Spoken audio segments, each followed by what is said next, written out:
Hey, gang, it's me, Dr. Steve. And obviously, we're living in the midst of some pretty crazy and insane times, but also ones that are incredibly promising with amazing trends happening all over the world. And joining me to talk about precisely those worldwide dynamics is my fellow YouTuber and awesome Aussie, Jake Julius, who's the host of the amazing channel Rattlesnake TV, where he discusses all things culture, politics, and more through a conservative perspective with a good dash of satire to boot. He's also the host of the reality-based podcast and owner of the reality-based merch store, which you can check out by just clicking on that link below. Jake, welcome, man. Great to see you again. Such a pleasure. Thanks for having me. Oh, thank you, and thanks for staying up. I know you're a little you're on the other side of the planet, so I appreciate you taking the time to chat with us. You're in Australia, but you're obviously following politics and cultural trends all over the world. I'm curious if you could start by giving us a sense of the conditions on the ground where you are. Just what are the political and cultural dynamics currently like in Australia? Let's start domestically. We can get into the wider geopolitical arena, particularly with China in a bit. But can you give us just a sense of what's it like right now in Australia? So I actually don't live in Australia at the moment. I'm traveling around and I'm in Istanbul at the moment as we Oh, you speak. in So Istanbul? Okay, I knew yeah, you weren't. yeah, I've got you on the. I knew you've been traveling, so excellent. yes. Okay.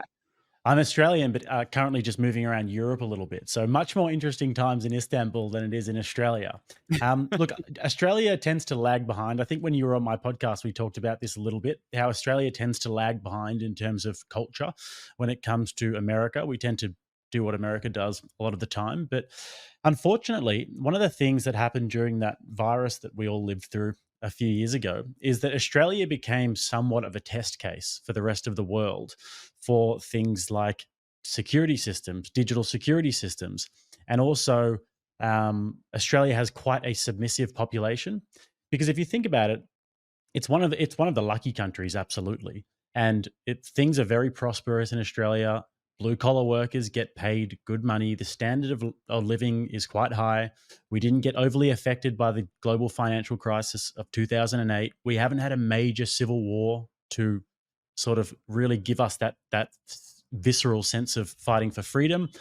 So we tend to trust the government a lot. And then we saw that during that time that the Australian population was extremely apathetic to the wider political issues. And being on the ground during that time really affirmed that, being in Australia during that time, because obviously I had to live through it, was told that I couldn't go within 5 kilometers of my house and much more. And I'm sure you would have seen that Tucker Carlson was recently in Australia and Yes. he did a few speeches all around, and he really, for lack of a better term, really gave some truth bombs to the Australians, which was very necessary. Yeah. Yeah. No, that's that. Yeah, that was wonderful to see. Yeah, he's been going on. He's been traveling like you have in many ways, dropping truth bombs wherever he's going. Exactly. Um, yeah, that's so true. I never even thought about that. That the very conditions, the cultural conditions that Australia and social conditions that Australia's been in for decades, if not centuries, did sort of provide the context for a rather, shall we say, placid response to some pretty brutal crackdowns on freedoms, and it was shocking, I think, for a lot of particularly the Western world looking at what was happening there. I'm curious to just geopolitically, uh, what the role of Australia will be in the growing tensions between the United States and China. So obviously, China by far is Australia's biggest trade partner, followed by the States and Japan. But economically, Australia has definitely aligned itself, it seems, with China. But in terms of security, it's aligned itself with the United States and the collective West. So, who are increasingly becoming very hostile to China. Obviously Australia is going to go through a bit of a tug of war here. How do you see that kind of ambiguity working itself out in Australia? Well, I think it's an interesting one because rhetorically, we're very aligned with the West, and rhetorically, we're actually quite hostile to China at times. But it almost seems like a bit of chest beating because, like you said, we're very tied economically to China. Like we send a lot of our resources over to China, and then we buy them back the very same resources, and then they cost us a lot more. And we, for example, we send a lot of our natural resources to China, and then we'll buy back the solar panels that industry is being heavily subsidized by the government.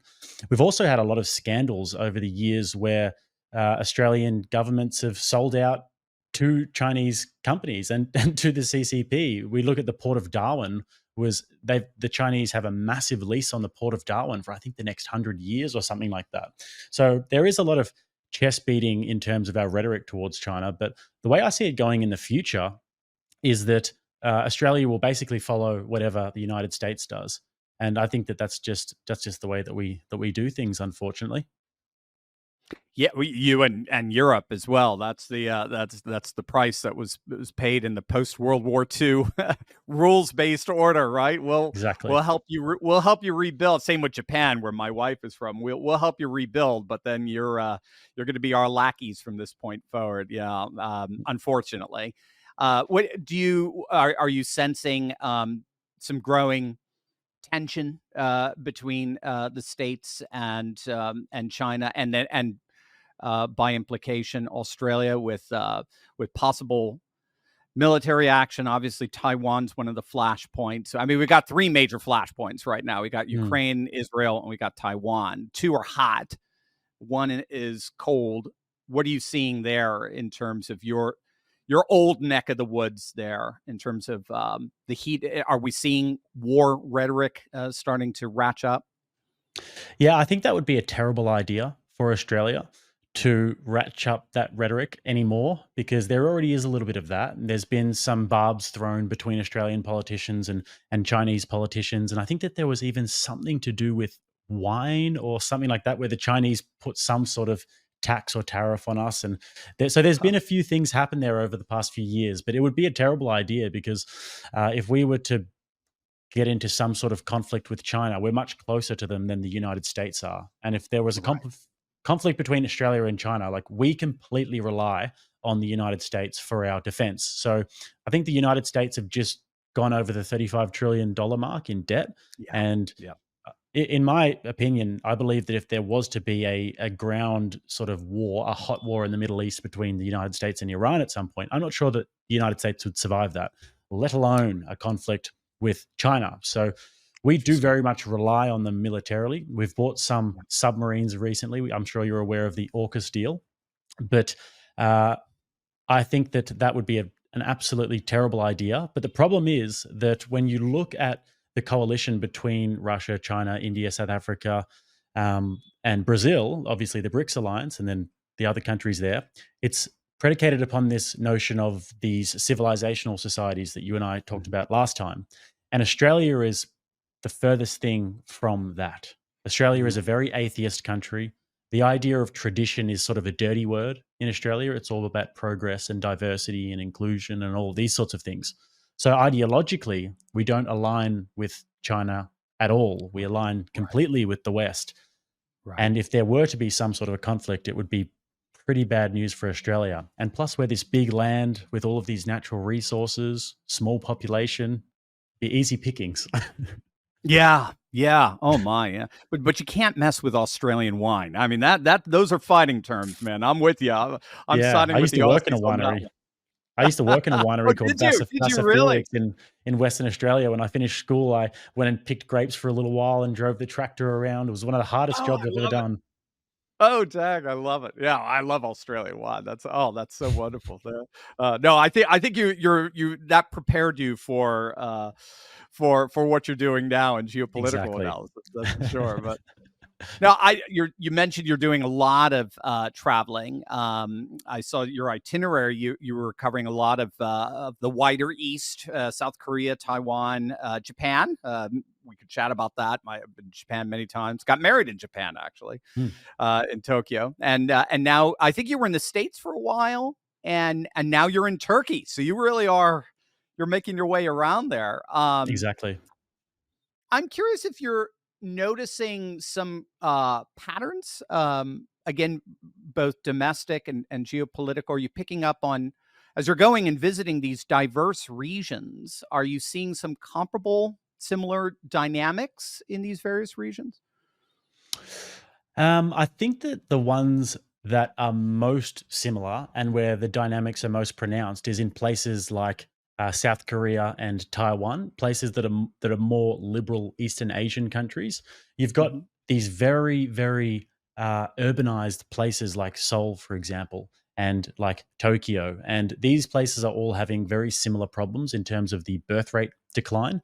So I went and talked to some South Koreans and talked to some Taiwanese as well while I was over there. But those places are the ones that I worry about the most, having gone there, even though they are great to visit. And I'm sure you would have had plenty of experience in Japan as well.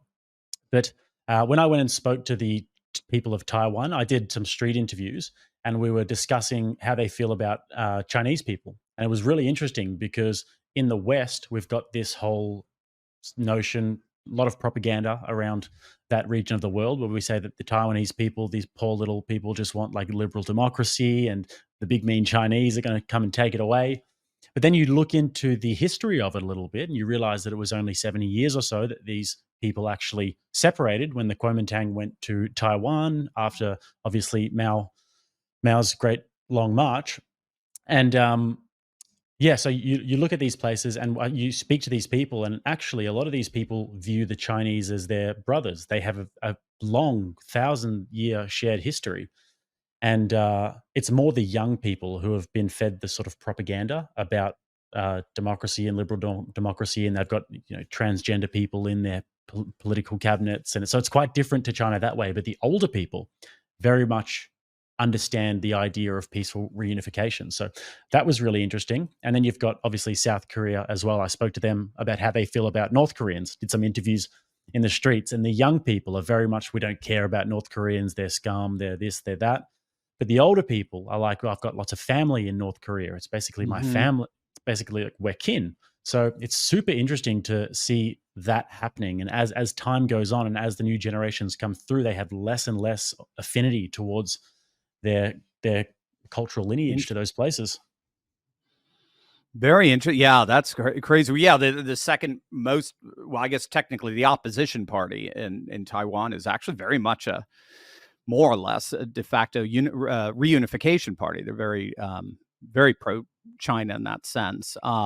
Yeah, I've been to South Korea once, very briefly through the airport, literally. So I did get to experience the world there. But I noticed Japanese are very they tend to be. You may have come across this. They tend to be very uh I don't know if the word is suspicious of the Chinese. They feel bullied by the Chinese, particularly using their past history around World War II, even prior to that, some of the colonization. Same with South Koreans. They'll tend to use that now to their advantage. Apparently, this is the way Japanese people have told it to be.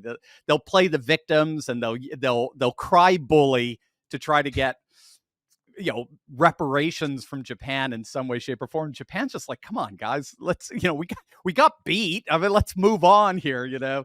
But they Exactly. do tend to have a real sort of bitter sense of China, and they see China as very aggressive and very, very big. They'll always say they'll support they'll support whoever for president here in the United States based on their China policy. When they're a one issue voter, as it were. Yeah, we saw a fair bit of that actually. The Japanese really don't like the Chinese. It's quite a cultural clash that they've got going on there. I was staying at a place called Hakuba, which is in like the snowy regions of Japan for 6 weeks, and there was a lot of Chinese tourists that would come through, and the Japanese would always badmouth them. Yeah, yeah, that's right. That's right. Go back. Go back. Was that up in Hokkaido in the northernmost island, or is that still on the main island No, it's on the main of island. Yeah, Japan? yeah. Main island. Okay, but up north. Yeah. Oh, that's yeah. My brother-in-law owned a farm up in Hokkaido, which is really beautiful. A lot of people don't realize how much snowfall Japan actually gets, that northern part, and then you have Okinawa, which is going more your Mm. old direction, and it's more Polynesian in many respects. So it has some very diverse climate. You brought up something that I know that concerns you, concerns me as well. But there's also some interesting counter dynamics to it, and that's this very notable falling fertility rate. It's this demographic collapse is certainly happening here in the West. We're seeing it all throughout Europe, seeing it in the States, seeing it in Australia, but we're also seeing it, like you mentioned, South Korea, Japan, China is reeling from low birth rates. Let's start by talking, and of course, Elon Musk. This is something he's very concerned about. Let's start by talking about why a demographic winter is bad news. Let's say in the West, for the West in particular, but any population in general. Why should we be concerned? I mean, we're being told by the Greens that this is a good thing, aren't we? That we're having too much kids. So, Mm. Well, I mean, when you mean a demographic winner, do you mean a specific part of the world that is having more children and reproducing more? oh yeah, so a fertility collapse, as it were, demographic winner is that we're losing more and more of Right. our population. So we're not getting to the 2.1 Oh, replacement okay, level. demographic winter. My bad. Sorry. I gotcha. Yeah. I gotcha. So I think that it's one of the most pressing issues of our time, especially with Europe, because we're obviously seeing mass migration into Europe from Africa and from the Middle East, and these places that are bound to completely rattle the demographics of Europe because the white Christian European populations in these places aren't really reproducing. And that's because of a number of things, in my opinion. It's because of obviously the cost of living crisis that's happening, as well as urbanization. It's another big reason as to why people don't have children. But it's obviously a huge problem in these places. But then they also don't really have incentive to have children in many cases, because we've brought women into the workplace over the last however many decades, and there's that dynamic going on. And if you've got so much competition for people in the workforce, and also if you've got so much competition happening for positions in the workforce, then that's going to be one thing. But also, women aren't really incentivized to leave the workforce and have children, because if they leave the workforce and have children, then they've worked their whole life so far. They've gone to college and then they've gone into the workforce, and now they're 28, 29. They've just established themselves. Why would they want to leave if they don't have any sort of, for example, tax benefits like you see in Hungary? If in Right. Hungary, if they have 3 or 4 children, they can be completely tax exempt. So if we want to have this sort of liberal world order where women can, be a part of the workforce and pursue a career, but there's no incentive for them to have children, then they won't do that and they'll wait too long. And this is what we're seeing at the moment. So in one hand, you need to be able to have incentives to have children. And like I said, we're seeing that with Hungary a little bit, where they've got more of an emphasis on tax breaks for women. So I think that's one big thing that we're seeing. Yeah, Russia's been doing it as well.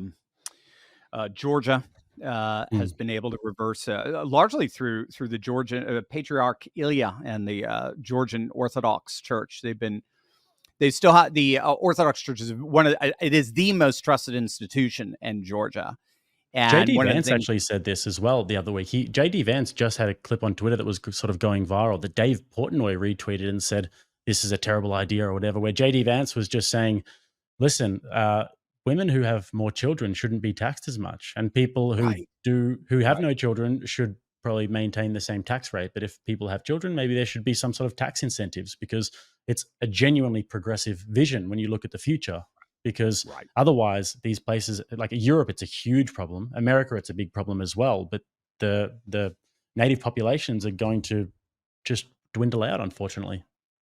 Yeah. We were able to dodge that bullet up to about, I think it was around the financial crisis, global financial crisis, around 2008, and that's when we started seeing birth rates just plummet. Up to that point, we were still around 2.2, 2.3 kids Mm. per couple, and then it just plummeted. And so, yeah, we locked in with what was happening in Europe and Brazil and the like, and we're just seeing just these imploding rates. I was just it was interesting with Georgia. The patriarch there promised that he would personally baptize the children of Georgians who had 3 or more kids. so Wow. Okay. so somehow that still has that sanctity still has some persuasion power in Georgia, and they were able to do a.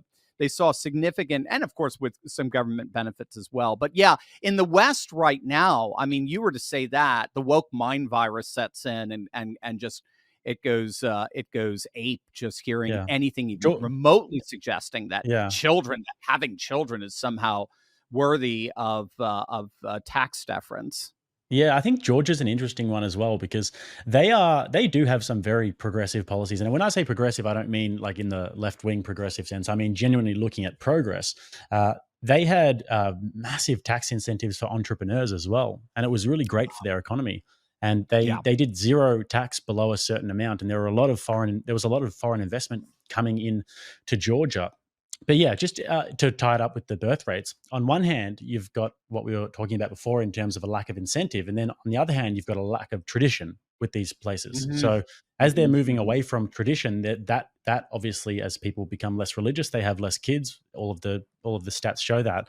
But then there's obviously a lack of incentive as well. And you have to, in my opinion, meet somewhere halfway with that one, because if there's slight incentives and slight culture, then but if you've got neither, then you're in big trouble. So You're in big trouble. Yeah, and that's what yeah. Georgia and Russia and Hungary to a certain point, to a certain extent, have in common. Is they still have those a deep, rich appreciation for tradition in a way that yes, so much of the West has lost. I noticed that you did find a very interesting exception to this rule in Israel. Mm. This has actually been written about quite a bit.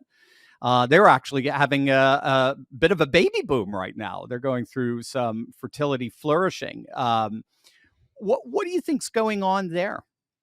Well, I think that the incentive for Israel to do this is much higher, especially over the since probably the lifespan of the country, to be honest, because they're obviously surrounded by Arab states, and the Arab states tend to breed quite a lot. And even the people in the Golan Heights, who Israel obviously wants sovereignty over that place, and then Gaza, these people, they breed a lot. And I think that it might have been one of the politicians in Gaza who said that his greatest weapon is the woman's womb. So they had much more of an incentive to really think about this problem because it was going to really hit them in the face.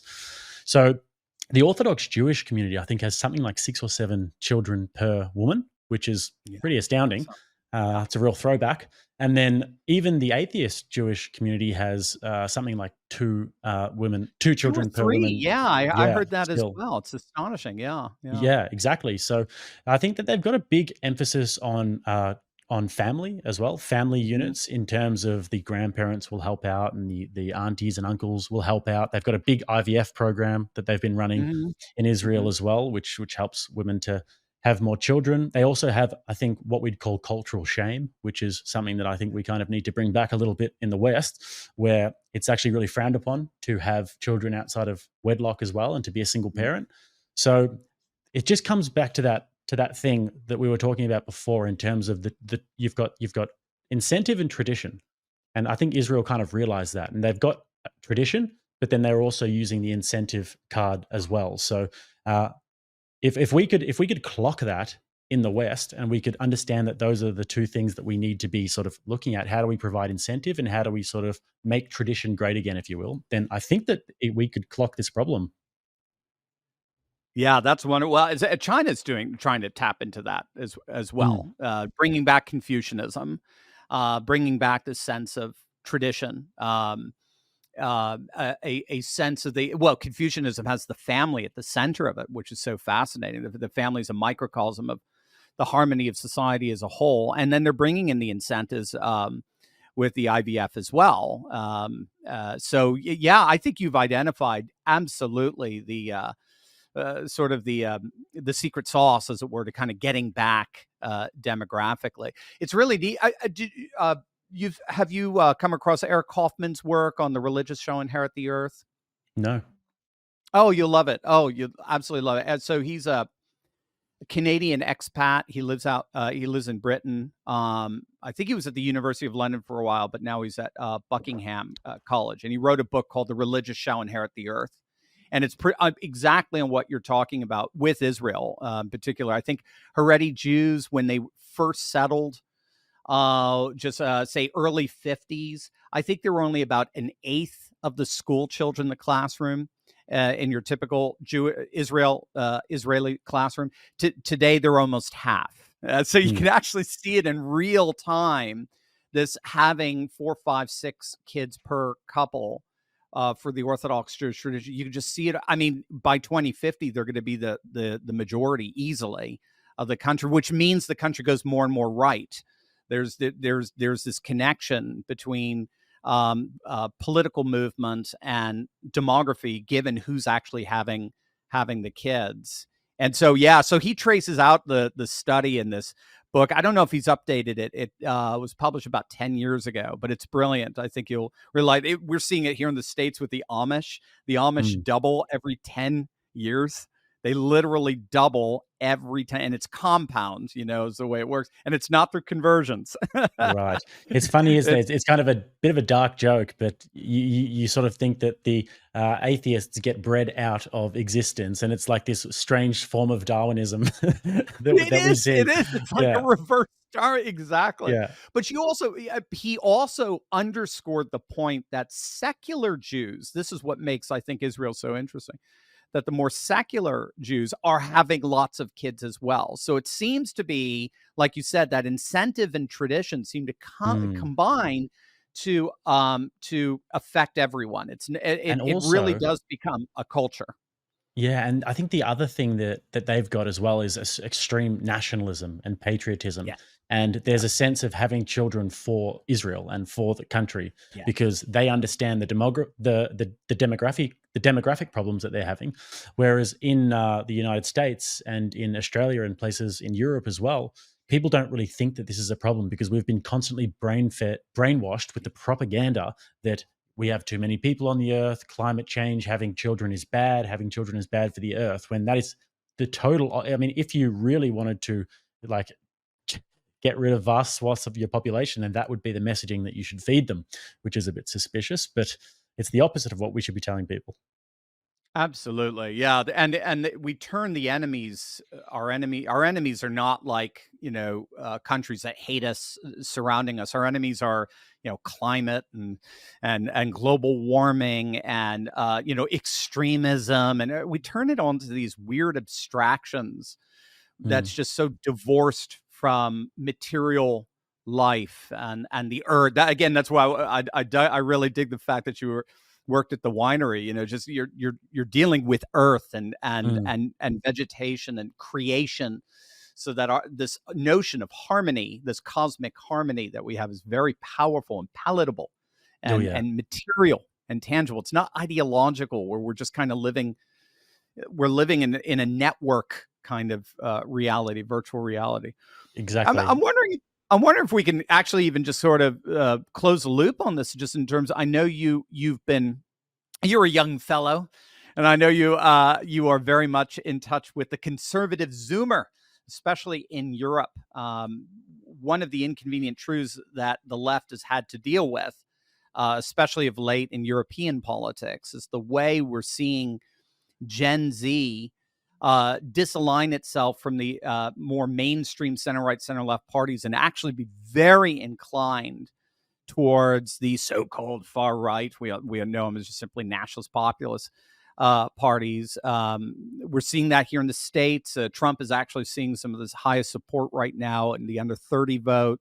And we're certainly seeing it with Nigel Farage. We're seeing it with Marine Le Pen, Giorgia Meloni. Even in Poland, young people tend to be much more attracted to the Confederatia or even Law and Justice. Can you flesh that out for me? What do you think is going on there? Could it be that it's because the religious are having the kids? Now the kids are growing up and they were conditioned with more conservative views, or something else, something more broad happening here that's inclining young people towards the more nationalist populist parties? Yeah, it's such a good question, and there's so many different fronts that you could speak to with this.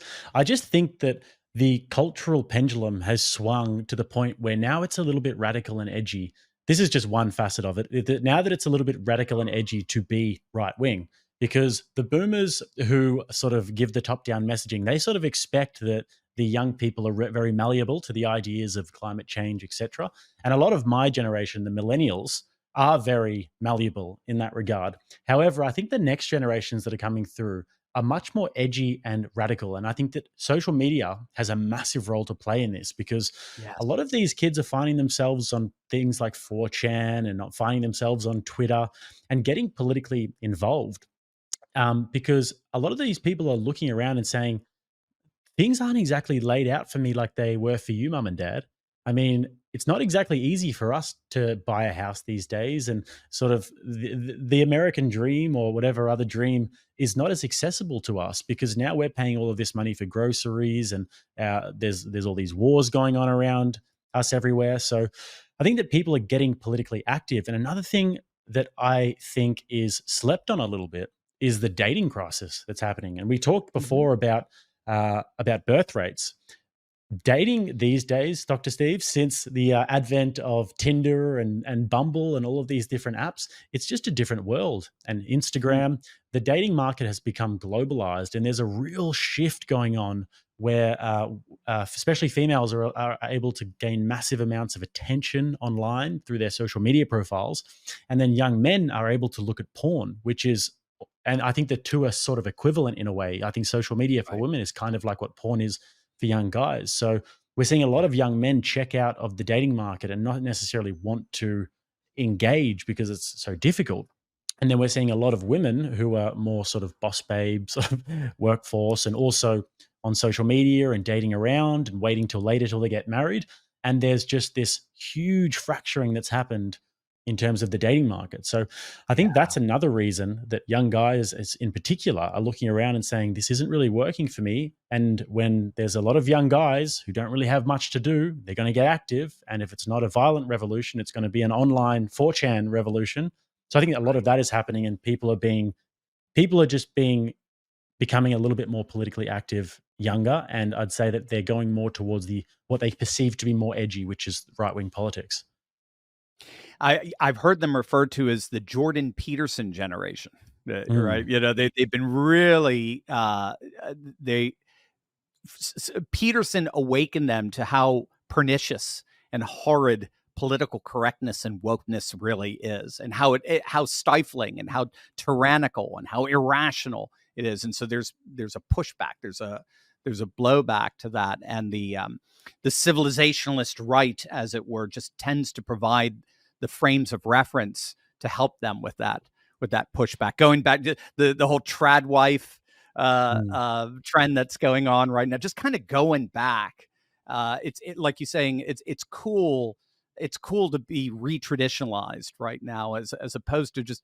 It seems just the progressive left is just, well, we saw it with the a bit with the Paris Olympics opening ceremonies. It's just gotten so bizarre. It's gotten so mm, weird that I think it's let's be blunt, it's ugly, and a lot of mm. people are just they're very they're not inclined, they're not persuaded by the ugly. We're wired to be persuaded by the beautiful and the lovely. And it used to be the bad things tried to cloak themselves in light, whereas now it's just the mask is off, and they've just gotten so weird and bizarre. And I just notice a lot of young people, my nephews in particular, who are in school, who are trying to get who the teachers are trying to condition them into this kind of woke ideology. They're telling me all our friends, we just laugh at it, we just think they're just a bunch of idiots. And what do? They go on their video games, and they play like Civilization, or Mm, they play war with a mm. European map from the 14th century. That's interesting. I They haven't thought about that. Yeah. right, they get into um tradition and Mm. civilization and society and culture. They're done with destroying it and dismembering it. Absolutely. Yeah, I think that that young men in particular are actually inherently repulsed by the ideas of political correctness, because it tends to constrict you, and young men have a natural call to adventure. If you're a young guy who's a teenager or in your early 20s or so, you want to go out and have that sort of hero's journey. And Political Yeah. correctness is the antithesis to that. Political correctness is no, stay in your lane. Don't say anything out of turn.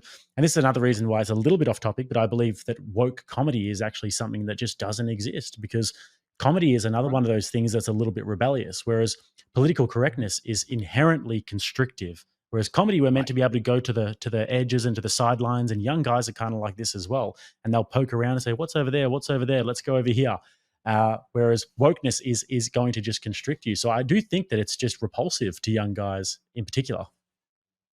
Yes, and and may their rebellion, may their revolt be successful for sure. And you're certainly, Jake, you are certainly helping with that each and every day. You've been very generous with your time. Let our viewers know how they can connect with you and access your amazing work online.